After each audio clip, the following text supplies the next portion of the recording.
बातमी आहे नागपूरमध्ये। नागपुरात भाजपचं आंदोलन सुरू आहे। राहुल गांधींविरोधात भाजप आक्रमक झाल्याचं बघायला मिळतंय।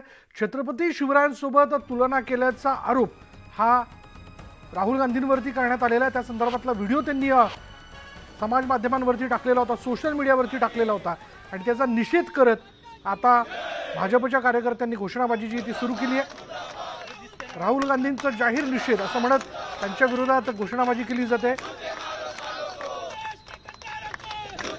छत्रपती शिवाजी महाराजांचा अपमान करणाऱ्या काँग्रेसचा जाहीर निषेध अशा आशयाचा फलक त्यांच्या हातात असल्याचं आपण बघतोय।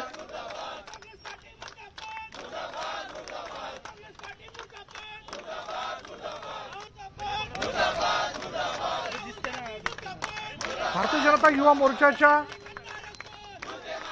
नागपूरच्या शाखेकडनं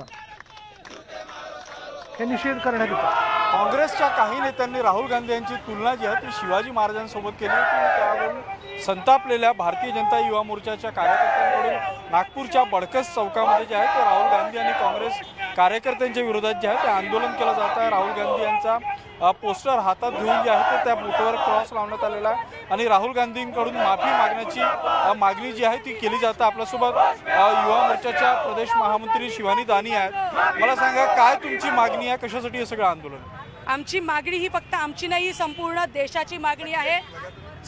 छत्रपती शिवाजी महाराजांच्या नकाची बरोबरी करण्याची पात्रता नसलेले राहुल गांधी स्वतःची तुलना ही छत्रपती शिवाजी महाराजांसोबत करतात। हा त्यांचा घोर अपमान आहे, हा देशाचा अपमान आहे, संपूर्ण वीरांचा अपमान आहे, जो युवा मोर्चा कधी सहन करणार नाही। ज्याचा निषेध करण्यासाठी आज भारतीय जनता युवा मोर्चाने नागपूर महानगरामध्ये आंदोलन केलं आहे। तुमचं सरकारी घर तर गेलेलंच आहे।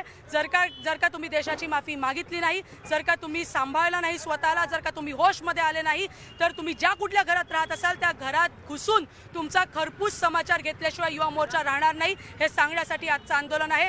छत्रपती शिवाजी महाराजांचा अपमान महाराष्ट्र आणि देश सहन करणार नाही। नेत्यांनी हा अपमान केला, त्यांच्या विरोधात काय भूमिका असेल?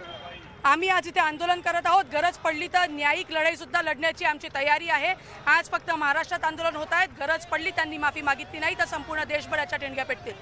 नक्कीच जर राहुल गांधींनी या सगळ्या प्रकरणावर माफी मागितली नाही तर या प्रकरणात न्यायालयात जाऊ आणि देशभर राहुल गांधी यांच्या विरोधात आंदोलन करण्याची भूमिका जी आहे ती युवा मोर्चाच्या कार्यकर्त्यांनी घेतली आहे। उदय कुमार, न्यूज 18 लोकमत, नागपूर।